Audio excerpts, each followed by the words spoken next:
मेरा नाम चिराग है। आज मेरे मेडिकल स्टोर पर सुबह से कोई कस्टमर नहीं आया था और मैं काफी समय से इंतजार कर रहा था कि जल्दी से कोई ऐसा कस्टमर आ जाए जो मुझसे ज्यादा तादाद में दवाई खरीदे, ताकि मेरी कमाई आज ज्यादा हो जाए और मैं अपनी बहन की फीस के पैसे जमा कर सकूं। अभी मैं यही सोच रहा था कि एक बूढ़ा आदमी मेडिकल पर आया। बेटा, जरा ये पर्ची देखना, इसमें लिखी हुई दवाइयाँ मुझे दे दो। आधी रात का समय था। मेडिकल स्टोर के काउंटर पर एक कमजोर और बूढ़ा आदमी अपनी कांपती हुई उंगलियों से एक पर्ची मेरी तरफ बढ़ाते हुए घबराहट भरे अंदाज में कहने लगा। मैं जो कुछ देर पहले ही काउंटर पर झुके हुए अपनी छोटी बहन नेहा की फीस के पैसों के बारे में सोच रहा था, इन बूढ़े अंकल की तरफ देखने लगा। सड़क पर ट्रैफिक काफी हद तक कम हो चुका था और रात की खामोशी हर तरफ फैली हुई थी और इस समय स्टोर में इन अंकल के अलावा और कोई कस्टमर मौजूद नहीं था। मैंने खामोशी से उनकी इस मुड़ी हुई पर्ची को हाथ में लेकर देखा, जिन पर काफी महंगी दवाइयाँ लिखी हुई थी। मैं अच्छी तरह जानता था कि ये मामूली दवाइयाँ नहीं है और हर मेडिकल स्टोर पर अवेलेबल भी नहीं होती। मैंने स्टोर के शीशे वाले रैक से सावधानी के साथ वो सारी दवाइयाँ निकालकर काउंटर पर रखी और अपने कंप्यूटर पर बिल बनाकर इन बूढ़े अंकल की तरफ देखा। अंकल जी, ये दवाइयाँ 5,000 की हैं। मैंने नरमी से उन्हें बताया। इन अंकल के चेहरे पर एकदम से परेशानी और लाचारी के एक्सप्रेशन उभर आए थे और उन्होंने घबराकर अपने कपड़ों की जेब टटोलना शुरू कर दिया था। बेटा, मेरे पास तो इतने पैसे नहीं है। मुझे अंदाजा नहीं था कि ये दवाइयाँ इतनी महंगी होंगी। क्या तुम मुझे कम पैसों में थोड़ी सी दवाई दे सकते हो? मेरी तबीयत बहुत खराब हो रही है और मेरा सांस उखड़ रहा है। उनकी आवाज में एक अजीब सी लाचारी थी जिसने मुझे अंदर तक झंझोड़ कर रख दिया था। मेरे दिमाग में जल्दी से अपनी छोटी बहन नेहा की मासूम सी मुस्कुराहट और माँ की वो बातें गूंजने लगी थी जो उन्होंने आज सुबह मुझे काम पर भेजते हुए कही थी। बेटा चिराग, नेहा की फीस जमा करवाने की आखिरी तारीख बिल्कुल सर पर आ गई है। तुमने जो पैसे जोड़ कर रखे हैं उन्हें ध्यान से संभाल कर रखना, कहीं खर्च ना हो जाए। माँ की वो फिक्रमंद आवाज मेरे कानों में गूंजने लगी।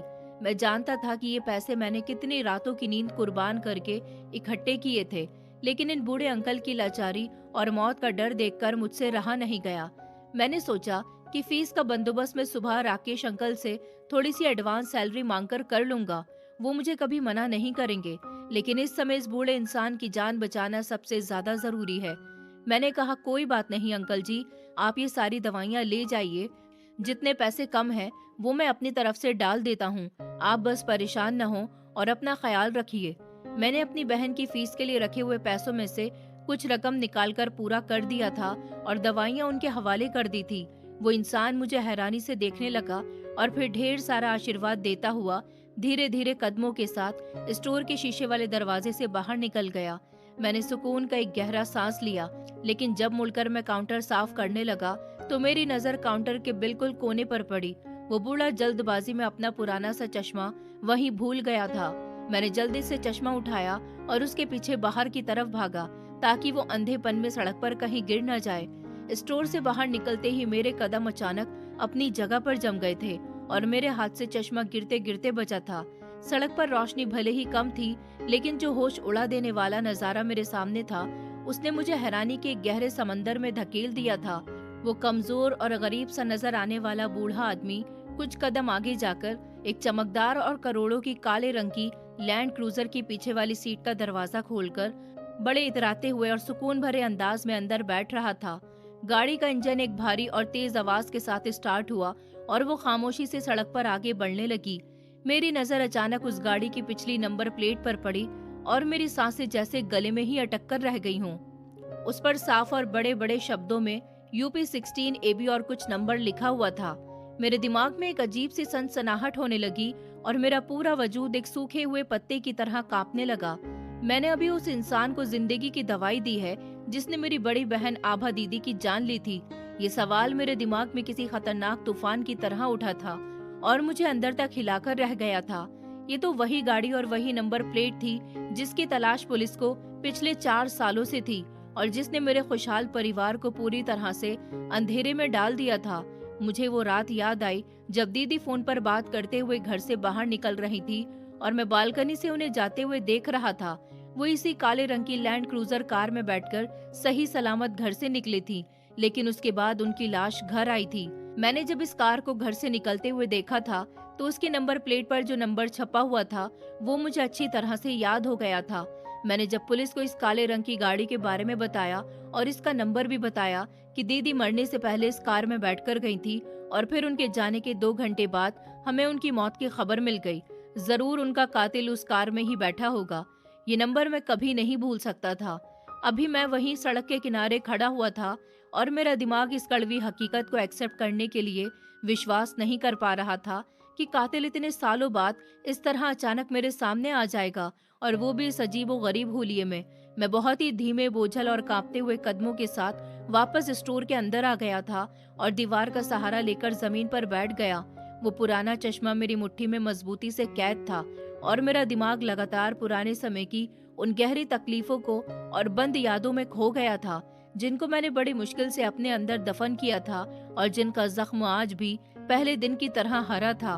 मैं गरीब परिवार से संबंध रखता था। मेरे परिवार में मेरे और मेरी माँ के अलावा मेरी मुझसे बड़ी बहन आभा दीदी और मुझसे छोटी मेरी बहन नेहा थी। हमारे परिवार में बहुत प्यार था। मेरे पिता की मौत 2014 में हुई थी। मेरी दीदी को मेरे पिता ने खूब पढ़ाया लिखाया था। वो इतनी काबिल हो गई थी कि उनकी अच्छी कंपनी में नौकरी लग गई थी। वहाँ के मालिक राकेश गोयंका का बेटा शुभम गोयंका मेरी दीदी को पसंद करता था। उन दोनों के बीच अच्छी दोस्ती थी। मेरी दीदी हमेशा खुश रहती थी और अच्छा कमाती थी। उनकी कमाई से हमारे घर का गुजारा आराम से हो रहा था। मैं और मेरी छोटी बहन उन्हीं की कमाई से पढ़ रहे थे। तब मैं उस समय 12वीं कक्षा में था और मेरी छोटी बहन नेहा 7वीं कक्षा में थी। पिताजी के मरने के बाद दीदी ने घर को बहुत अच्छे से संभाल लिया था। वो मुझसे कहती थी कि तुम भी अपनी पढ़ाई पूरी कर लो, उसके बाद मैं तुम्हें भी अपनी ही कंपनी में अच्छी पोस्ट पर लगवा दूंगी, फिर हम दोनों भाई बहन अपने घर को चलाएंगे। माँ दीदी से कहती थी कि जैसे ही तुम्हारे भाई की नौकरी लग जाएगी मैं जल्दी से तुम्हारी शादी कर दूंगी। लेकिन मेरी दीदी शादी तब तक नहीं करना चाहती थी जब तक हम दोनों भाई बहन की पढ़ाई पूरी नहीं हो जाती और मेरी नौकरी नहीं लग जाती। आज से पिछले 4 साल पहले तक मेरी जिंदगी बहुत सुकून भरी थी। मैं मेडिकल लाइन से पढ़ाई करना चाहता था और मेरा इकलौता सपना एक काबिल डॉक्टर बनकर लोगों का इलाज करना था। हमारे छोटे से घर में, मोहब्बत भरे परिवार में मेरी दीदी लड़की होने के बावजूद भी अपने पूरे परिवार का बोझ उठाए हुए थे। वो गोयंका इंडस्ट्रीज में सीनियर ऑडिटर की पोस्ट पर काम करती थी और बहुत ही ईमानदार और उसूल पसंद होने की वजह से उनकी सब बहुत इज्जत करते थे। वो हमेशा मुझे यही समझाती थी कि जिस तरह लड़की होकर भी मैं कामयाब हुई हूँ, हमारे पापा ने हमें उड़ने के लिए पंख दिए, उसी तरह तुम भी एक दिन इतने कामयाब हो जाना कि अपने परिवार की सारी परेशानियां दूर कर देना। मैं हमेशा दीदी से यही कहता था कि मैं आपसे वादा करता हूँ, जब मेरी नौकरी लग जाएगी तब मैं खुद आपकी धूमधाम से शादी करूंगा और आपकी शादी में कोई कमी नहीं छोड़ूंगा। हम तीनों बहन भाई में बहुत प्रेम था। हमारी जिंदगी खुशियों से भरी हुई थी। नेहा की बातें घर में रौनक कर देती थी और दीदी हम सबका ख्याल रखने में कोई कसर नहीं छोड़ती थी। सब कुछ बहुत अच्छा चल रहा था, यहाँ तक कि वो अंधेरी रात आई जिसने हमारा सारा सुकून छीन लिया। मुझे आज भी वो रात अच्छी तरह से याद है। मैं अपने कमरे में पढ़ाई कर रहा था। मेरा कमरा 2nd फ्लोर पर बना हुआ था, जिसमें बड़ी सी खिड़की खुल रही थी और बाहर की सड़क का नजारा साफ दिखाई देता था। उस दिन दीदी सुबह से ही बहुत परेशान थी। मैंने और नेहा ने कई बार पूछा भी था, दीदी आज आपके चेहरे पर वो मुस्कान नहीं है जो हमेशा होती है। उन्होंने बस ये कहकर टाल दिया कि मेरे सर में दर्द हो रहा है और हमें कुछ भी नहीं बताया। दीदी सुबह से ही परेशान थी, ये बात तो साफ जाहिर हो रही थी। उनके मोबाइल पर बार बार किसी की कॉल आ रही थी, लेकिन वो हम में से किसी के सामने फोन पर बात नहीं कर रही थी। जैसे ही फोन आता वो मोबाइल अपने कमरे में ले जाकर खामोशी से बात कर रही थी। मुझे लगा उनकी कंपनी को किसी तरह का लॉस हो रहा होगा, तभी वो इतनी परेशान है। मैं सर झटककर अपने कमरे में पढ़ाई करने के लिए चला गया। 2 घंटे गुजरे थे। मैं अपनी किताब बंद करने के बाद खिड़की की तरफ आ गया। मैंने देखा कि हमारे घर के दरवाजे पर एक लैंड क्रूजर खड़ी हुई है। उसमें मौजूद इंसान मुझे दिखाई नहीं दे रहा था। थोड़ी देर के बाद दीदी फोन पर बात करती हुई उस गाड़ी में बैठ गई और चली गई।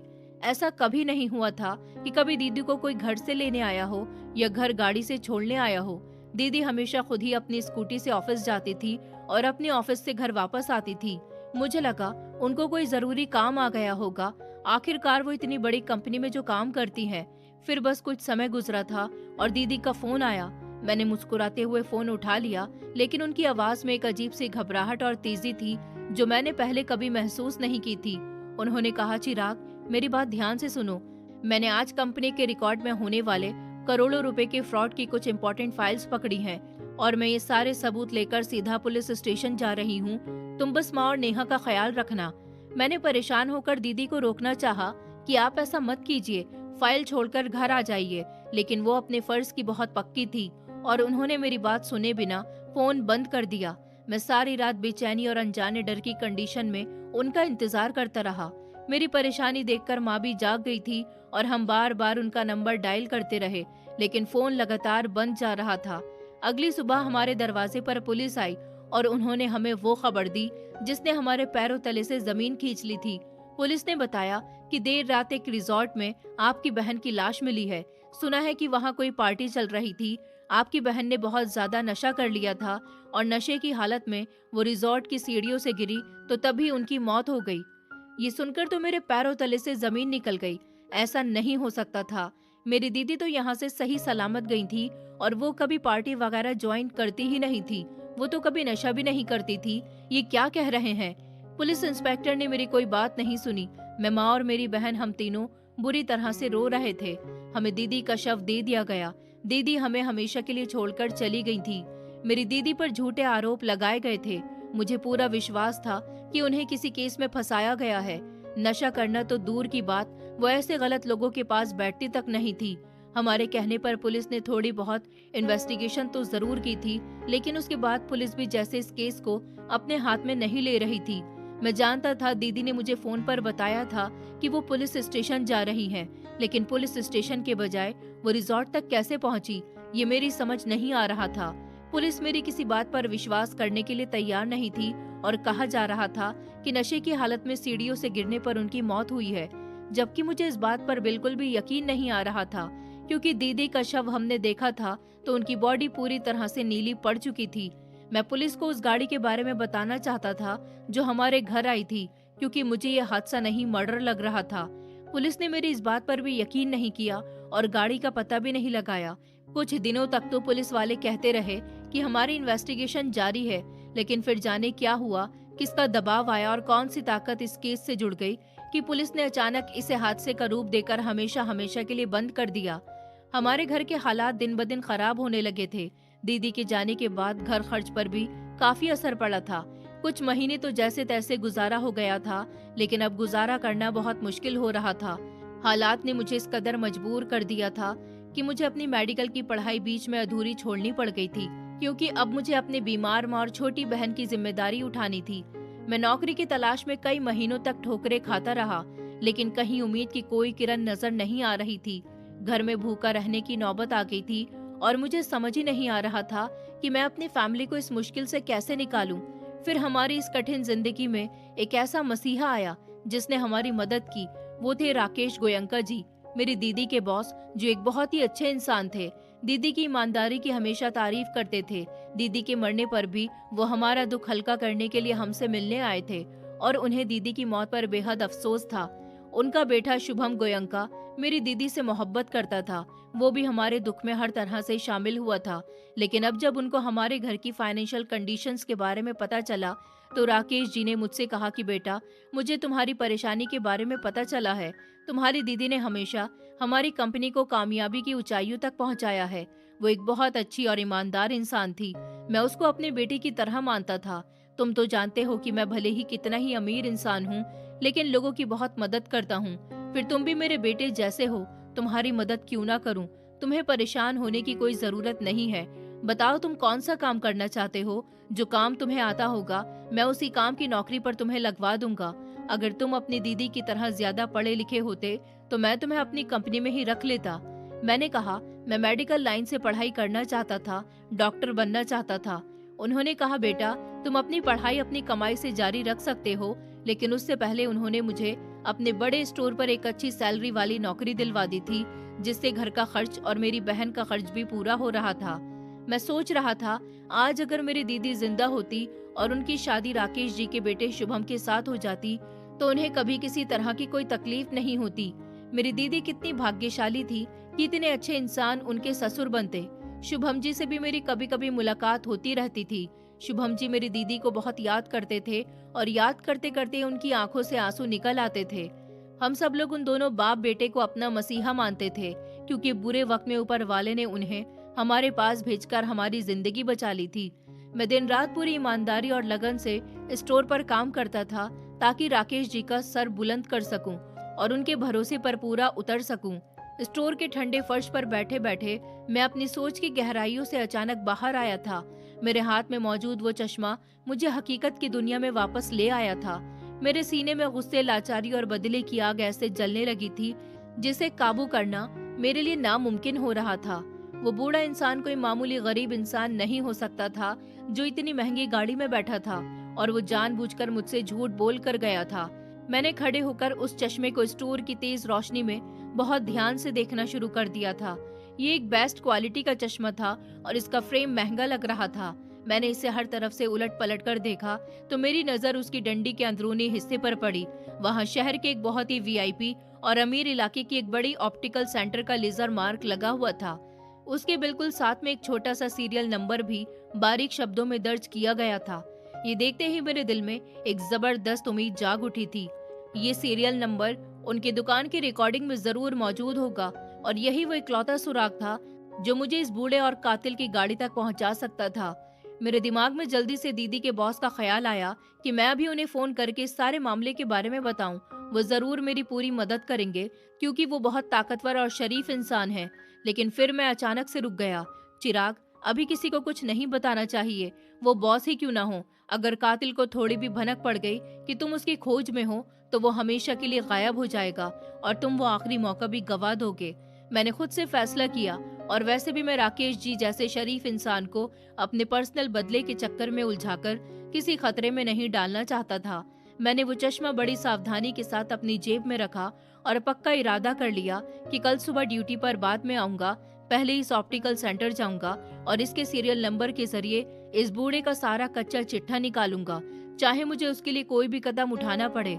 रात का बाकी हिस्सा मैंने इसी बेचैनी में गुजार दिया था, और मैं बस सुबह होने का इंतजार करने लगा था कि अपनी दीदी के कातिल तक पहुंचने का ये पहला और अहम सफर शुरू कर सकूं। जैसे ही सूरज की पहली किरण कमरे में आई, मैं तेजी से उठा और तैयार होने लगा, क्योंकि आज का दिन मेरी जिंदगी का सबसे अहम दिन साबित होने वाला था। मैं कमरे से बाहर निकला तो माँ किचन में नाश्ता बना रही थी और नेहा अपने स्कूल यूनिफॉर्म में तैयार बैठी थी। भैया, आपकी आंखें इतनी लाल क्यों हो रही हैं?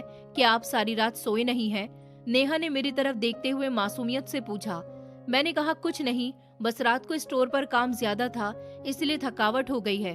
तुम जल्दी से नाश्ता करो, वरना स्कूल के लिए देर हो जाएगी। तभी माँ ने आवाज लगाई, बेटा जल्दी से आकर चाय पी लो। और नेहा की फीस का क्या हुआ? आज तो आखिरी तारीख है ना।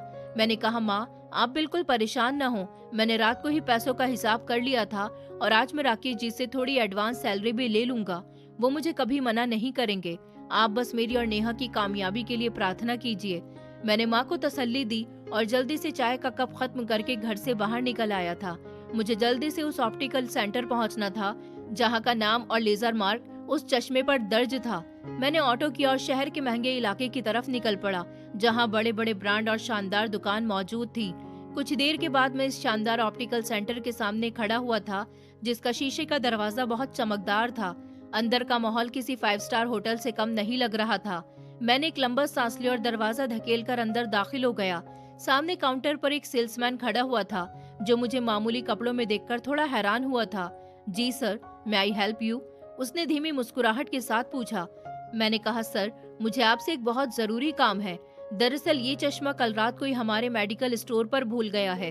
इस पर आपकी दुकान का लेजर मार्क और सीरियल नंबर मौजूद है, इसलिए मैं चाहता हूँ कि आप अपने रिकॉर्ड से इसके मालिक का पता बता दीजिए, ताकि मैं ये अमानत उस तक पहुँचा सकूँ। मैंने वो चश्मा जेब से निकालकर काउंटर पर रखते हुए नरमी से कहा था। सेल्समैन ने चश्मा उठाकर उसे उलट पलट कर देखा और फिर अपने कंप्यूटर की स्क्रीन पर कुछ टाइप करने लगा और बोला, ये तो काफी महंगा है और हमारे रिकॉर्ड के मुताबिक ये सुरेश नाम के किसी आदमी पर रजिस्टर है। मैंने कहा, ये सुरेश कौन है और क्या इसका कोई पता, फोन नंबर आपके पास दर्ज है? सेल्समैन ने मुझे थोड़ी अजीब नजरों से देखा, फिर बोला, हम अपने कस्टमर की पर्सनल इंफॉर्मेशन इस तरह किसी को नहीं दे सकते, ये हमारे उसूलों के खिलाफ है। मैंने कहा, सर आप प्लीज मेरी बात समझने की कोशिश कीजिए। वो एक बहुत ही बूढ़े और बीमार इंसान है जिन्हें दिल की प्रॉब्लम है, और वो कल रात अपनी महंगी दवाइयां भी हमारे स्टोर पर ही छोड़ गए थे। मैंने थोड़ा सा सीरियस होकर झूठ का सहारा लेते हुए उसे अपनी बातों में लेने की कोशिश की। मेरी बात सुनकर सेल्समैन थोड़ा सा नरम पड़ गया था और उसने दोबारा स्क्रीन की तरफ देखा। अच्छा ठीक है, मैं आपको बता देता हूँ। दरअसल ये सुरेश कोई बड़ा आदमी नहीं है, बल्कि वो शहर के एक बहुत फेमस बिजनेसमैन का पर्सनल ड्राइवर है, और उनके बॉस ने ही उन्हें ये चश्मा हमारी दुकान से गिफ्ट में लेकर दिया था। इसीलिए रिकॉर्ड में उनके बॉस का घर का पता दर्ज है।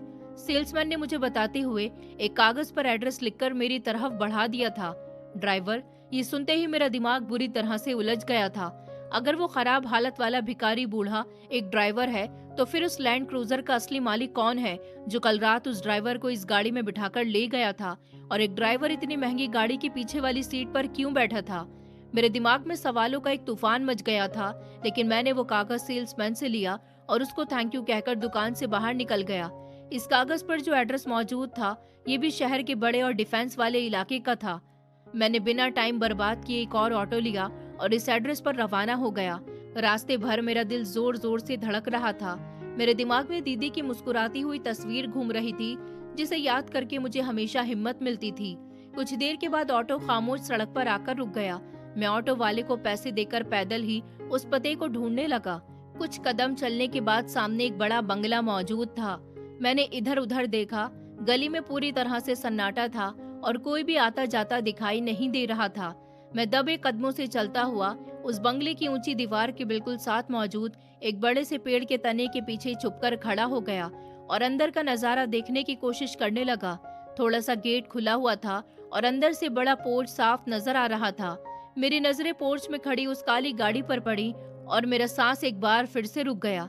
ये वही लैंड क्रूजर थी, बिल्कुल वही जिसकी चमकती हुई बॉडी और नंबर प्लेट आज के दिन की रोशनी में मेरे सामने थी।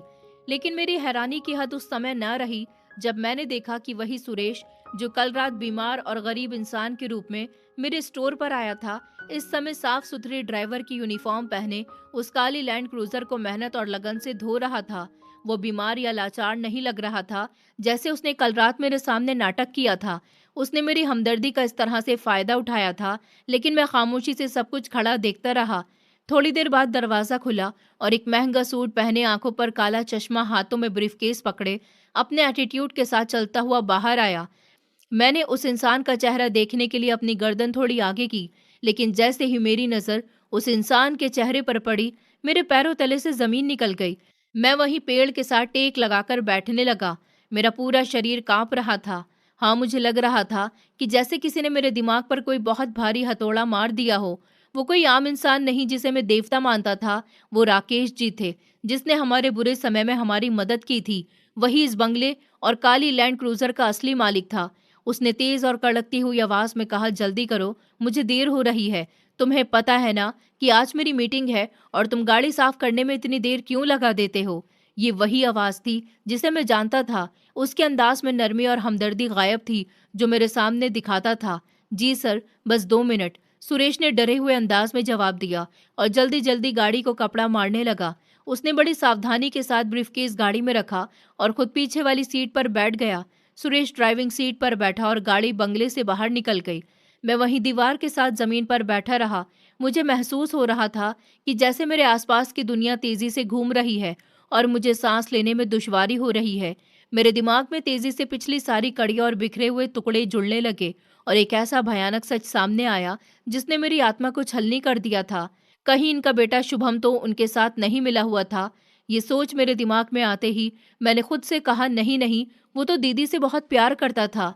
मैंने सोचा भी था कि मैं शुभम को इस बारे में बताऊं, लेकिन मैंने अभी किसी को कुछ भी बताने का फैसला नहीं किया था, बल्कि इस ड्राइवर को पकड़ने के बारे में सोचा था।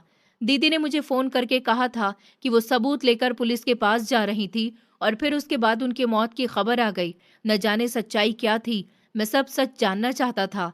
इस आदमी ने मुझे एहसान और झूठी हमदर्दी के बोझ तले दबा लिया था ताकि वो लगातार हम पर नजर रख सके और मैं कभी अपनी बहन के कातिलों को ढूंढ ना पाऊं। मैं पुलिस के पास जाने की हिम्मत नहीं कर सका। मुझे नौकरी देना एक फरेब और एक भयानक जाल था जिसमें मैं 4 साल से खुशी खुशी फंसा हुआ था। मेरी आंखों से आंसू निकलने लगे। ये धोखे और सदमे के आंसू थे। मैं काफी देर तक लाचारी से वहीं पर रोता रहा, लेकिन जैसे जैसे वक्त गुजर रहा था, मेरा दुख गुस्से की आग में बदलता जा रहा था। मैंने खुद को संभाला और खड़ा हो गया। अब मुझे सच्चाई का पता चल चुका था और अब मैं खामोश बैठने वाला नहीं था। एक जरूरी सवाल अभी भी मेरे दिमाग को पागल कर रहा था और बुरी तरह से उलझा रहा था। अगर ये सुरेश राकेश जी का ड्राइवर है और वो कल रात उसी गाड़ी में वापस आया था, तो वो गरीब और लाचार बनकर पूरे शहर को छोड़कर सिर्फ और सिर्फ मेरे मेडिकल स्टोर पर दवाई लेने क्यों आया था? वो शहर के सबसे बड़े मेडिकल स्टोर पर भी तो जा सकता था। उसके पास तो दवाई खरीदने के पैसे भी नहीं थे। वो सीधा मेरे पास ही क्यों आया? उसके पीछे जरूर कोई बहुत गहरा राज या कोई खास वजह छुपी थी। मैंने फैसला कर लिया कि अब मैं इस सवाल का जवाब सुरेश से ही लूंगा और उसे अकेले में दबोचूंगा, क्योंकि वही बता सकता था कि वो इस गाड़ी में मेरी बहन को लेकर रिजॉर्ट गया था या फिर पुलिस स्टेशन। जो भी सच था, ये वही बताने वाला था। सारा दिन मैंने कोठी के आसपास रहकर ही समय बिताया था और शाम होने का इंतजार करने लगा। मुझे पता था कि राकेश गोयंका और शुभम गोयंका शाम को ऑफिस से वापस आते हैं और ड्राइवर अपने मालिक को छोड़ने के बाद फ्री हो जाते हैं। जैसे ही शाम होने लगी, वो काली लैंड क्रूजर वापस बंगले के अंदर दाखिल हुई। कुछ देर के बाद सुरेश अपने मामूली कपड़े पहनकर थके हुए कदमों के साथ कोठी के छोटे दरवाजे से बाहर निकला और पैदल ही सड़क के किनारे चलने लगा। शायद वो अपने घर जा रहा था या किसी काम से बाहर निकला था। मैं खामोशी से कुछ दूरी रखकर उसका पीछा करने लगा। वो मेन सड़क से होता हुआ एक पुरानी और सुनसान गली में दाखिल हुआ, जहां स्ट्रीट लाइट्स भी ठीक से काम नहीं कर रही थी और लोगों का आना जाना कम होने के बराबर था। यही मेरे लिए सबसे बेहतरीन मौका था। मैंने अपने कदमों की रफ्तार तेज की और तेजी से चलता हुआ बिल्कुल उसके करीब पहुंच गया। सुरेश ने शायद मेरे कदमों की आहट सुन ली थी। उसने घबराकर पीछे पलट कर देखा, लेकिन इससे पहले कि वो कोई रिएक्ट करता, मैंने फुर्ती से आगे बढ़कर उसका रास्ता रोक लिया और अपने दोनों हाथों से उसे दीवार के साथ पूरी ताकत से धकेलते हुए वहीं जकड़ लिया। सुरेश की आंखों में डर और वहशत फैल गई थी और वो बुरी तरह कांपने लगा। तुम वही हो ना? वही रात वाले लड़के? तुम मुझसे क्या चाहते हो? मुझे छोड़ दो। सुरेश की आवाज डर के मारे बुरी तरह से कांप रही थी।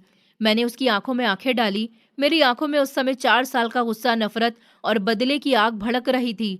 तुम मुझे बहुत अच्छी तरह से जानते हो सुरेश, और मैं भी अब तुम्हें बहुत अच्छी तरह पहचान चुका हूँ। बस अब बिना किसी झूठ और नाटक के मुझे सिर्फ इतना बताओ कि तुम कल रात वो भिखारी वाला रूप धारण करके पूरे शहर को छोड़कर सिर्फ और सिर्फ मेरे ही मेडिकल स्टोर पर दवाई लेने क्यों आए थे? आखिर तुम्हारा क्या मकसद था? और अगर तुमने थोड़ी भी होशियारी दिखाने की कोशिश की, तो याद रखना, मैं तुम्हारा वो हाल करूंगा कि तुम जिंदगी भर याद रखोगे। मेरी इस अचानक हरकत ने उसे पूरी तरह से होश में ला दिया था। वो दीवार के साथ लगा हुआ हाँफ रहा था। मैंने उसके कंधों पर अपनी गिरफ्त और भी मजबूत कर दी थी। मैंने कहा, मुझे तुम्हारे और तुम्हारे उस मसीहा राकेश गोयंका के सारे भयानक राजों का पता चल चुका है। सुरेश, मुझे ये भी पता चल चुका है कि तुम वही इंसान हो जो उस रात काली गाड़ी में बैठकर मेरी बहन को घर से कहीं ले गए थे। बताओ, तुम मेरी बहन को कहाँ ले गए थे? बताओ, वो रिजॉर्ट कैसे पहुंची? और ये बताओ कि तुम्हें उसे घर से ले जाने के लिए किसने बोला था? मेरे शब्द उसके कानों में गूंज रहे थे और मैं देख सकता था कि उसके चेहरे का रंग पूरी तरह से सफेद पड़ चुका था। मैंने कहा, मैंने तुम्हें कल रात इतनी मुश्किल से अपनी बहन की फीस के पैसों से दवा लेकर दी और तुम मुझसे झूठ बोलते रहे। तुम मेरी बहन के कातिल हो और मैं तुमसे सबका हिसाब लूंगा। बोलो, तुम मेरे स्टोर पर क्यों आए थे? बताओ, मेरी बहन की मौत कैसे हुई? क्या राकेश गोयंका ने तुम्हें मुझे चेक करने के लिए भेजा था या फिर कोई और भयानक इरादा था? गली में पूरी तरह से सन्नाटा था और सिर्फ हम दोनों की भारी सांसों की आवाज सुनाई दे रही थी। सुरेश ने नजर झुका ली थी और उसका पूरा शरीर कांप रहा था। उसकी वो सारी मक्कारी जो गाड़ी में बैठे समय वो मुझे दिखा रहा था, अब कहीं गायब हो चुकी थी। वो अब एक लाचार इंसान लग रहा था और मैं उसके जवाब का बेसब्री से इंतजार कर रहा था।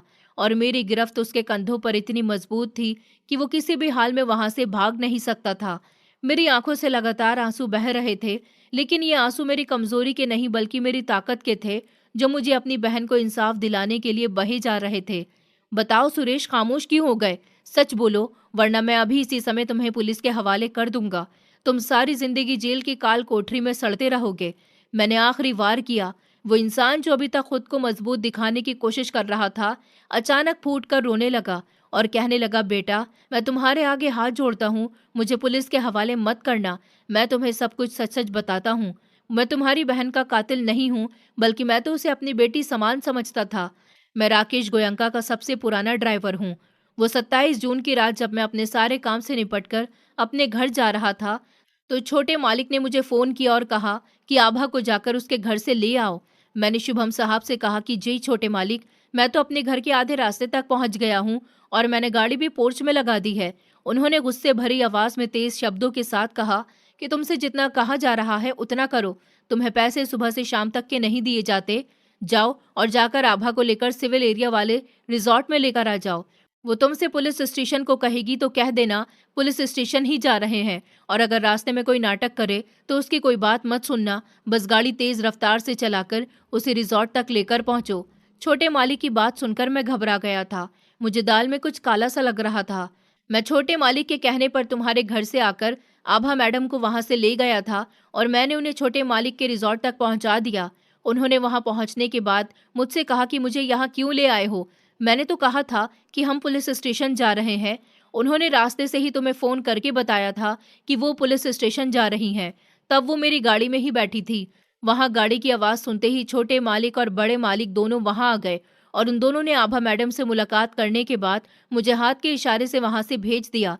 मुझे कुछ भी ठीक नहीं लग रहा था। आभा मैडम एक अच्छी लड़की थी। मुझे डर था कि कहीं उनके साथ कुछ गलत ना हो जाए। मेरे घर जाने का समय काफी देर पहले ही हो चुका था, लेकिन मेरा वहां से भी जाने का दिल नहीं कर रहा था। मैंने फैसला किया कि मुझे यहीं रहकर देखना चाहिए कि आखिर ये लोग यहाँ कर क्या रहे हैं, क्योंकि वो लोग इस तरह कभी रिजॉर्ट नहीं गए थे। उस रिजॉर्ट को तो हमेशा पार्टी वगैरह के लिए ही इस्तेमाल किया जाता था। वो लोग जब अंदर चले गए तो मैंने बाहर की खिड़कियों से अंदर झांकने की कोशिश की। काफी देर तक तो मुझे कुछ नजर नहीं आया, लेकिन जब थोड़ी देर के बाद एक खिड़की हल्की सी खुलने की कोशिश की तो वो खुल गई और फिर उसके बाद अंदर का सारा नजारा मेरी आंखों के सामने था।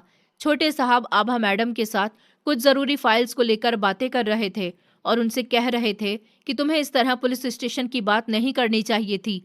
उनकी बात सुनकर आभा मैडम को गुस्सा आ गया और उन्होंने कहा, तो फिर तुमने मेरे साथ धोखा किया है। तुमने मुझे यहाँ क्यों बुलाया? तुमने तो कहा था कि तुम डायरेक्ट पुलिस स्टेशन पहुंच रहे हो और मुझे भी अपनी गाड़ी से पुलिस स्टेशन बुला रहे थे।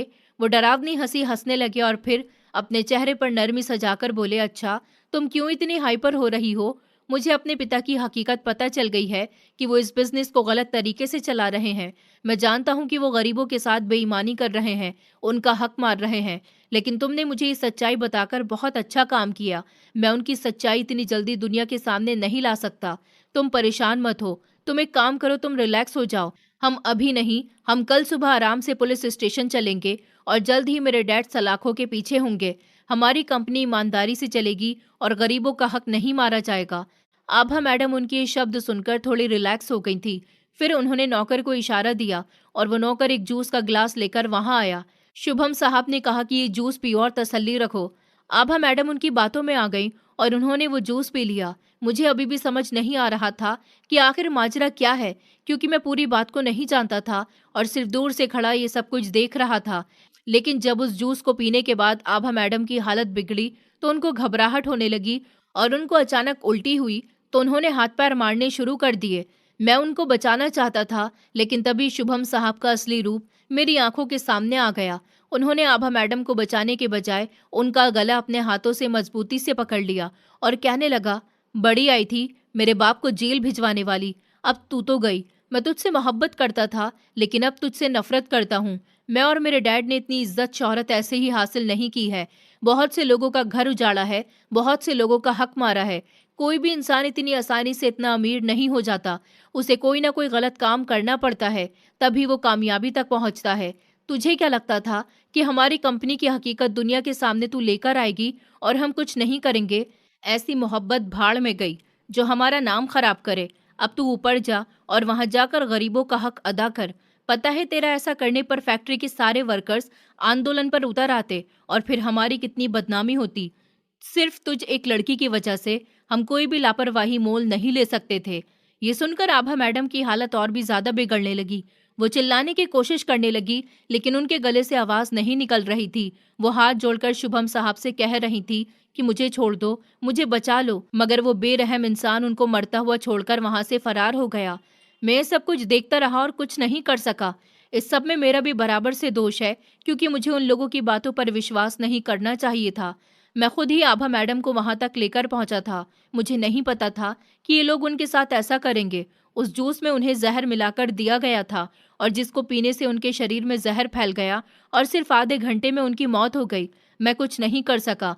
मैं शर्मिंदगी के दबाव तले झुकता जा रहा था, लेकिन वहां से जाने से पहले मेरे पास एक सुराग था। रिजॉर्ट के बाहर वाले हॉल की तरफ एक कैमरा लगा हुआ था और उन्होंने वहीं खड़े होकर इस वारदात को अंजाम दिया था। मुझे याद आया कि ये सब कुछ जरूर कैमरे में रिकॉर्ड हुआ होगा। मैं नौकरों से छुपकर जल्दी से ऊपर वाले कमरे में गया जहां पर कंप्यूटर रखा हुआ था और मैंने जल्दी से वहां से वो कैमरे की रिकॉर्डिंग ली और वो यूएसबी आज तक अभी भी मेरे पास है। मैंने वो सबूत के तौर पर निकाल कर रख ली थी। मैं अगले ही दिन आभा मैडम के परिवार से मिलना चाहता था और उनको ये सबूत दिखाना चाहता था। लेकिन मालिकों को ये बात पता चल गई कि रिजॉर्ट में मौजूद कंप्यूटर से किसी ने कैमरे की रिकॉर्डिंग चुरा ली है और फिर वो लोग अलर्ट हो गए। उन्होंने सब लोगों पर नजर रखना शुरू कर दी। उन्हें घर के नौकरों पर, रिजॉर्ट के नौकरों पर और मुझ समेत सारे ड्राइवर पर भी शक हो गया था। उन्होंने सब लोगों पर पहरा लगाया हुआ है। मैं डायरेक्टली तुम्हारे पास नहीं आ सकता था। अगर आ जाता तो बुरी तरह पकड़ा जाता। इस बात को जब पूरे 4 साल बीत गए और मैं एक दिन भी आभा मैडम की मौत की वजह से सुकून से नहीं सो पाया, तो मैंने फैसला किया कि मैं एक न एक दिन तुम्हें ये सबूत जरूर देकर रहूंगा ताकि मुजरिमों को उनकी सजा मिल जाए। अब मेरा तुमसे मिलना बहुत जरूरी था क्योंकि शुभम गोयंका और राकेश गोयंका दोनों हमेशा हमेशा के लिए अपना बिजनेस दुबई में सेट कर रहे हैं और वो लोग वहां जाने वाले हैं। लेकिन उनके वहां जाने से पहले ही मैं चाहता हूं कि वो लोग पकड़े जाएं। बस इसीलिए मैं जल्द से जल्द तुमसे मिलना चाह रहा था। फिर उन्होंने अपने मेले कपड़ों की आस्तीन से अपने आंसू साफ किए और कहा कि वो चश्मा मैंने गलती से तुम्हारे स्टोर पर नहीं छोड़ा था, बल्कि मैं उसे जानबूझकर वहां छोड़ कर गया था ताकि तुम किसी न किसी तरह इस पर लिखे हुए सीरियल नंबर के जरिए मुझ तक पहुंच सको। मैं सच्चे दिल से चाहता था कि आभा मैडम के कातिल बेनकाब हो जाएं। मैं जानता था कि तुम एक इंटेलिजेंट लड़के हो और तुम उस चश्मे की मदद से मेरा पता जरूर ढूंढ लोगे। ये सुनकर मैं पूरी तरह से शॉक्ड हो गया था। मुझे विश्वास ही नहीं हो रहा था कि ये सब कुछ इस बूढ़े इंसान की अपनी प्लानिंग थी और वो चाहते तो ये सब कुछ भूलकर पीछे हट सकते थे। मगर उन्होंने मेरी दीदी को इंसाफ दिलाने के लिए अपनी जान खतरे में डाल दी थी। उसने वो यूएसबी मेरे हवाले कर दी और कहा, बेटा तुम्हारे पास बहुत कम समय बचा है। कल वो दोनों बाप बेटे फ्लाइट से हमेशा हमेशा के लिए दुबई जा रहे हैं क्योंकि कंपनी की पुरानी करप्शन का दोबारा से ऑडिट शुरू हो गया है और वो डरते हैं कि कहीं वो पकड़े न जाए और उनके सारे काले धंधे दुनिया के सामने न आ जाएं। इन लोगों ने पुलिस वालों को पैसे खिला दिए थे और हत्या को हादसे का नाम दे दिया था। मैंने पीछे हटकर उनके कपड़े ठीक किए और कहा कि आई एम सॉरी अंकल, मुझे माफ कर दीजिए। मुझे लगा कि आप कातिल हैं, लेकिन आप तो मेरी दीदी को इंसाफ दिलवाने के लिए आगे आए। शायद उस दिन मैं आपको उस लैंड क्रूजर में बैठते हुए नहीं देखता तो शायद मेरे दिल में यह ख्याल कभी ना आता कि मुझे अपनी बहन को इंसाफ दिलाना चाहिए। उन्होंने कहा, बेटा अब तुम जल्दी से जाओ, ये सबूत जल्द से जल्द कानून के हवाले करो। तुम्हारे पास सबूत होगा तो पुलिस भी तुम्हें नहीं झुठलाएगी। मेरे दिल से खून के आंसू बह रहे थे। मैं जल्दी से घर पहुंचा और घर जाकर मैंने यूएसबी को अपने लैपटॉप से कनेक्ट किया जिसमें वो दरिंदा मेरी दीदी को अपने हाथों से जहर वाला जूस दे रहा है और मेरी दीदी उल्टियां करते हुए तड़प रही है और उससे मदद की गुहार कर रही है। लेकिन वो दरिंदा मेरी दीदी को झंझोड़कर और उनका गला पकड़कर उन्हें और भी ज्यादा तकलीफ दे रहा था। जब तक मेरी दीदी की सांसें बंद नहीं हुई तब तक वो उनको तड़पता हुआ देखता रहा और फिर उसके बाद नौकर से कहकर चला गया कि जल्दी से रिजॉर्ट खाली करो और इसकी लाश पुलिस के हवाले कर दो। पुलिस का मैटर हम खुद देख लेंगे। ये सब देखकर मेरे अंदर एक तूफान मचा हुआ था। अब मैं बस उस लम्हे का इंतजार कर रहा था जब मेरा सामना उस दरिंदे से होगा। अगले दिन मैं अपने मेडिकल स्टोर पर बैठा था जब मुझे किसी भी कस्टमर की कोई बात समझ नहीं आ रही थी और मैं किसी को भी ठीक से दवाई नहीं दे पा रहा था। मेरा दिमाग बहुत ज्यादा खराब हो रहा था। दोपहर का समय था जब शुभम गोयंका की जानी पहचानी शानदार और चमकती हुई काली लैंड क्रूजर स्टोर के बाहर आकर रुकी और वो फिर से अपने बाप की तरह मुझ पर हमदर्दी जताने आ गया। वो स्टोर के शीशे वाले दरवाजे से अंदर दाखिल हुआ। उसने महंगा सूट पहन रखा था। मेरे सामने खड़े होकर मुझसे हाथ मिलाते हुए कहने लगा, कैसे हो चिराग? दरअसल मुझे डैड ने यहाँ भेजा है। मैं तुम्हें यहाँ बताने आया हूँ कि मैं और मेरे डैड कुछ दिनों के लिए एक बहुत ज़रूरी बिजनेस ट्रिप पर दुबई जा रहे हैं। तुम दुकान का, अपनी पढ़ाई का और अपना बहुत ज़्यादा ख्याल रखना। मुझे तुमसे बहुत लगाव है। तुम जानते हो ना कि तुम में मुझे अपनी आभा नज़र आती है। वो भी तुम्हारी तरह समझदार और इतनी ही ईमानदार थी जितनी कि तुम हो। अगर तुम्हें किसी भी चीज़ की ज़रूरत हो तो हम में से किसी को भी फ़ोन कर देना। तुम मेरे लिए मेरे सगे भाई की तरह हो। शुभम ने हमेशा की तरह मीठे अंदाज में कहा। उसका झूठ और हमदर्दी देखकर मुझे अंदर से बेहद घिन आ रही थी और मेरा दिल कर रहा था कि मैं इसका भी गला दबा दूं। लेकिन मैंने अपने जज्बात पर काबू पाया था और अपने चेहरे पर एक सुकून भरी मुस्कुराहट सजा ली थी। मैंने कहा कि आप फिक्र मत कीजिए और राकेश जी से भी बोल देना कि मैं अपना ठीक से ख्याल रख लूंगा। अब तो वैसे भी सब कुछ संभालने और हिसाब बराबर करने का वक्त आ गया है। मैंने गहरे और मतलब भरे अंदाज में कहा और धीरे से चलकर मेडिकल स्टोर की मैन दरवाजे का शटर अंदर से गिराकर उस पर एक बड़ा सा ताला लगा दिया। स्टोर के अंदर अब सिर्फ हम दोनों मौजूद थे और बाहर की दुनिया से हमारा कांटेक्ट पूरी तरह से खत्म हो चुका था। शुभम मेरी इस अजीबोगरीब रिएक्शन पर बेहद हैरान हुआ था और उसके चेहरे की दिखावे वाली मुस्कुराहट एकदम से गायब हो गई। अरे, ये चिराग क्या कर रहे हो तुम? दुकान का शटर इस समय क्यों बंद कर रहे हो? मुझे तो अभी सीधा एयरपोर्ट के लिए निकलना है और तुम मुझे अंदर बंद कर रहे हो। क्या कोई खास बात है जो तुम अकेले में करना चाहते हो? उसने परेशानी से ऊंची आवाज में मुझसे पूछा। मैं सुकून से चलता हुआ वापस काउंटर के पास आया और अपनी पैंट की जेब से सुरेश का वो पुराना टूटा हुआ चश्मा निकालकर उसके सामने काउंटर के शीशे पर रख दिया। शेखर जी, आपके परिवार के पर्सनल ड्राइवर सुरेश की नज़र अभी भी बहुत कमज़ोर हो गई है। उसे समझाइए कि वो अंधेपन में इस तरह किसी लड़की को पुलिस स्टेशन का कहकर रिजॉर्ट न पहुंचाया करे, वरना कोई बड़ा हादसा हो सकता है और इस बार जान भी जा सकती है। मैंने कांटेदार आवाज में उसकी आंखों में डायरेक्ट देखते हुए कहा। इस चश्मे को देखते ही शुभम के चेहरे का रंग बिल्कुल सफेद पड़ गया। उसकी आंखें फटी की फटी रह गई थी और उसकी सारी शराफत का वो झूठा लिबास जो उसने पिछले 4 सालों से बड़ी महारत से ओढ़ रखा था। उसने कहा, ये तुम क्या बकवास कर रहे हो और हमारे ड्राइवर का चश्मा तुम्हारे पास कहाँ से आया? तुम क्या कहना चाह रहे हो? मुझे कुछ समझ नहीं आ रहा। शुभम की आवाज में अब वो मिठास और हमदर्दी बिल्कुल मौजूद नहीं थी, बल्कि एक साफ घबराहट, हकलाहट और डर शामिल हो चुका था। उसके माथे पर पसीने के कतरे चमकने लगे थे। मैंने उसके किसी भी सवाल का कोई जवाब देने के बजाय खामोशी और इत्मीनान से काउंटर पर पड़ा अपना लैपटॉप ऑन किया और उसमें सुरेश की दी हुई वो काली यूएसबी लगा दी। मैंने बिना टाइम वेस्ट किए लैपटॉप का रुख उसकी तरफ घुमा दिया। लैपटॉप की चमकती हुई स्क्रीन पर शुभम का अपना वहशत भरा चेहरा नजर आ रहा था और रिजॉर्ट के अंदर की वो घिनौनी हरकत भी उसे साफ दिखाई दे रही थी, जिसमें वो मेरी बहन को गला दबाकर मारने की कोशिश कर रहा था और जिसमें उसने अपने हाथों से उनको जहर पिलाया था। उसने वो फाइल दीदी के हाथ से छीनकर अपने पास रख ली थी। शुभम के तेजी से बदलते हुए एक्सप्रेशन उसकी आंखों में उभर आए थे। उसके चेहरे पर डर मंडला रहा था। मौत जैसी तड़प साफ दिखाई दे रही थी। आज पूरे 4 साल बाद इस इंसान और इसके पिता का असली और भयानक रूप बेनकाब हो चुका था और वो मेरे सामने एक मुजरिम की तरह खड़ा हुआ कांप रहा था। वीडियो खत्म होते ही स्टोर में एकदम घोट देने वाली और खतरनाक खामोशी छा गई थी, जिसमें सिर्फ लैपटॉप के पंखे की धीमी सी आवाज गूंज रही थी। मैंने स्क्रीन से नजर हटाकर उस इंसान के चेहरे की तरफ देखा जिस पर मैं बहुत भरोसा करता था। उसके पसीने के मोटे कतरे स्टोर की तेज रोशनी में चमक रहे थे और उसकी आंखें हैरानी और डर से इतनी बड़ी हो चुकी थी जैसे कि वो अभी बाहर निकल आएंगी। वो मुझे कुछ बोलने की भरपूर कोशिश कर रहा था, लेकिन शब्द उसके गले में ही अटक गए थे। मैंने सुकून से लैपटॉप की स्क्रीन बंद की और काउंटर के करीब होकर उसकी आंखों में डायरेक्ट देखते हुए एक लंबा सांस लिया। कैसा लग रहा है शुभम गोयंका, आज अपने इस भयानक और काले सच का सामना करके? बताओ तो सही, कैसा लग रहा है इस सच्चाई को आज बेनकाब होते हुए देखकर? तुमने पिछले 4 सालों से अपनी दौलत और एहसानों के जोर पर इसको छुपा कर रखा था। मेरी बहन पागल थी जो तुम जैसे घटिया इंसान से प्यार करती थी। अच्छा हुआ मर गई। जिंदा रहती तो शायद तुम्हारे साथ जिंदगी नहीं गुजार सकती थी। और तुम्हारा वो बाप जो मेरा मसीहा बनता था, वो भी तुम्हारी तरह दरिंदा है। इस रिकॉर्डिंग में तुम्हारे और तुम्हारे पिता के सारे काले करतूत छिपे हुए हैं। मैं तुम लोगों को छोड़ूंगा नहीं।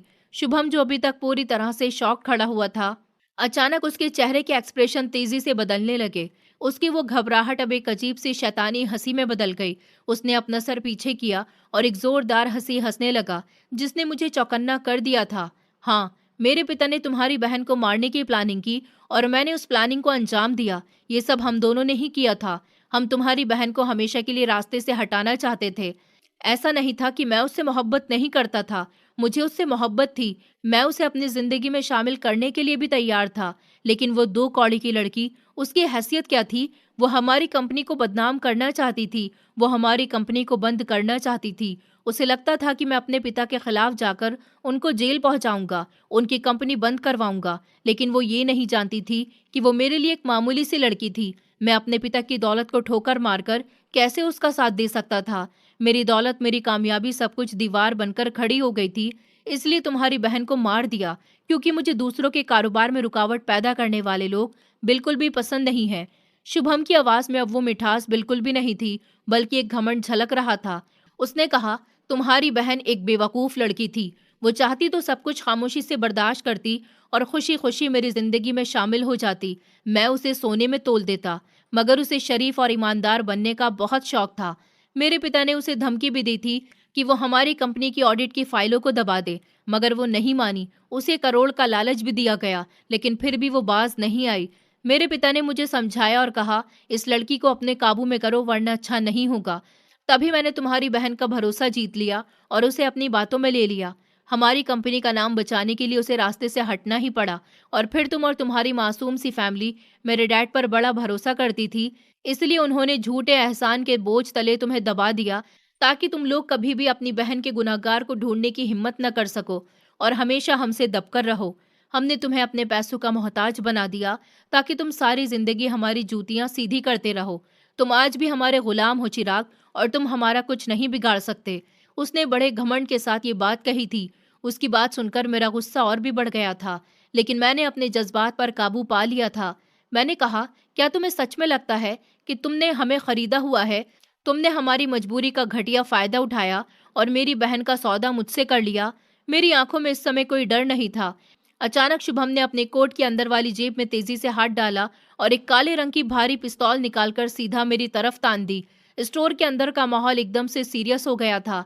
उसने कहा, बस बहुत हो गई तुम्हारी बकवास। तुमने मेरे खिलाफ ये घटिया सबूत जमा कर लिए, जिस तरह तुम्हारी बहन ने किए थे। लेकिन तुम भूल गए हो, इस समय तुम मेरे सामने बिल्कुल अकेले हो और स्टोर का शटर भी तुमने खुद ही बंद किया। उसके अंदाज में अब एक साफ धमकी थी। उसने कहा, जैसे तुम्हारी बहन को रास्ते से हटा दिया और किसी को कुछ समझ ही नहीं आया, ऐसे ही तुम्हें भी रास्ते से हटा दूंगा और किसी को तुम्हारी लाश तक नहीं मिलेगी। ये सबूत मेरे साथ ही दुबई जाएंगे और तुम यहीं बंद दुकान में खत्म हो जाओगे।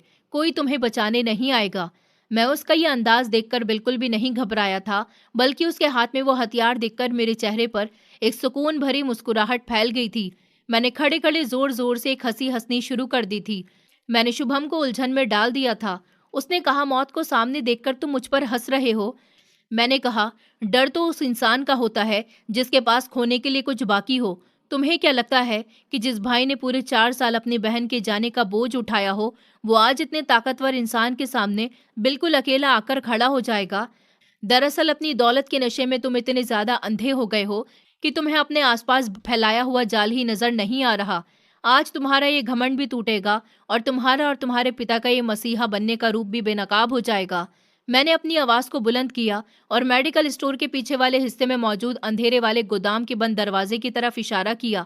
मेरी बात अभी पूरी ही हुई थी कि गोदाम का दरवाजा एक जोरदार आवाज के साथ खुला और उसमें से पुलिस इंस्पेक्टर अपनी टीम के साथ तेजी से बाहर निकले। उन्होंने पलक झपकते ही शुभम को चारों तरफ से अपने घेरे में ले लिया। उन पुलिस वालों के साथ बिल्कुल पीछे सुरेश भी सर झुकाकर खड़ा हुआ था। सुरेश और पुलिस की कितनी बड़ी साजिश को सामने पाकर शुभम के हाथ से वो भारी पिस्टल खुद ब खुद जमीन पर गिर गई और उनकी आवाज ने स्टोर की खामोशी को चीर दिया। पुलिस यहाँ कैसे आई? शुभम जोर से चिल्लाया। क्या ये तुम्हारा काम है सुरेश? शुभम की आवाज कांप रही थी और उसके चेहरे की रंगत पीली पड़ चुकी थी। मैंने सुकून से कहा, कल रात ही इंस्पेक्टर साहब को मैंने सारी हकीकत के बारे में वो कैमरे वाली रिकॉर्डिंग उनके हवाले कर दी थी, ताकि वो तुम्हारे खिलाफ गिरफ्तारी के पक्के वारंट लेकर आ सके। और रही बात सुरेश की, तो उस रात मेरी दीदी के साथ जो कुछ भी हुआ, वो सब कुछ सुरेश ने अपनी आंखों से देखा है। सुरेश उस कत्ल का चश्मदीद गवाह है। इसी ने मेरी मदद की है। इंस्पेक्टर साहब ने आगे बढ़कर शुभम को हथकड़ियां पहना दी, जिनका वो असली हकदार था। इंस्पेक्टर ने उसे नफरत से घूरते हुए कहा, हम तुम्हें शहर के सबसे इज्जतदार लोग समझते थे, लेकिन तुम तो दरिंदे निकले। तुम्हारी और तुम्हारे बाप की सारी जिंदगी जेल की काल कोठरी में ही गुजरेगी। मुझे तुम्हें ये बताने में खुशी हो रही है कि तुम्हारे बाप को भी अरेस्ट कर लिया गया है और अब तुम दोनों जल्द ही जेल में एक दूसरे के साथ बैठकर अपनी कंपनी को बचाने की प्लानिंग करते रहना। पुलिस उसे बेइज्जती के साथ घसीटते हुए बाहर की तरफ ले गई। जैसे ही पुलिस उसे लेकर बाहर निकली, सुरेश रोता हुआ आगे बढ़ा और कहने लगा, आज मेरे दिल को सुकून मिला है। आज शायद मैं सुकून से सो सकूंगा। मैंने झुककर उसके कंधों पर अपना हाथ रखा और कहा कि तुम मेरी बहन को अपनी बेटी समझते थे। तुमने बहुत समझदारी दिखाई है। तुमने जो मेरी मदद की है उसके लिए मैं तुम्हारा बहुत शुक्रगुजार हूँ। तुम्हें पुलिस के साथ जाना होगा और पुलिस को वो सब बताना होगा जो तुमने अपनी आंखों से देखा था। उसने मुझसे वादा किया और कहा, मैं कोर्ट में सब कुछ सच बताऊंगा और आभा मैडम को इंसाफ दिलवाऊंगा। मेरे दिल पर भी सुकून छा गया था। मेरी माँ और मेरी बहन को जब ये बात पता चली तो उनकी आंखों में भी खुशी के आंसू आ गए। आभा दीदी को इंसाफ मिल चुका था। सारे सबूत कोर्ट में पेश किए गए थे। सुरेश ने भी जो कुछ अपनी आंखों से देखा था वो सब कुछ सच सच कोर्ट में बता दिया था। दोनों बाप बेटों को जेल हो गई थी। रिजॉर्ट में मौजूद नौकरों का भी बयान लिया गया था। रिजॉर्ट को सील कर दिया गया था और उन पुलिस ऑफिसर्स को भी अरेस्ट कर लिया गया जिन्होंने पहले इस केस पर कार्यवाही नहीं की थी और राकेश गोयंका के पैसे खाकर दोषियों का साथ दिया था। मैं डॉक्टर तो नहीं बन सका, लेकिन अपनी दीदी को इंसाफ दिलाकर मुझे बहुत खुशी हुई थी। आज भी मैं मेडिकल स्टोर पर काम करता हूँ और सुकून की जिंदगी जी रहा हूँ। मेरे पास ज्यादा दौलत तो नहीं है, लेकिन मेरे पास मेरी छोटी बहन और मेरी माँ है, जिन्हें देखकर मुझे हिम्मत मिलती है और मैं दिन रात उनके लिए मेहनत करता हूँ। मैं आज भी अपनी दीदी को याद करता हूँ, उनकी तरह एक ईमानदार इंसान बनने की कोशिश करता हूँ। दोस्तों, उम्मीद करती हूँ आपको हमारी कहानी पसंद आई होगी। कहानी पसंद आई है तो वीडियो को लाइक करें, चैनल पर नए हैं तो चैनल को सब्सक्राइब करें और हाँ, नोटिफिकेशन बेल को ज़रूर दबाएं ताकि अगली अपडेट सबसे पहले आपको मिले।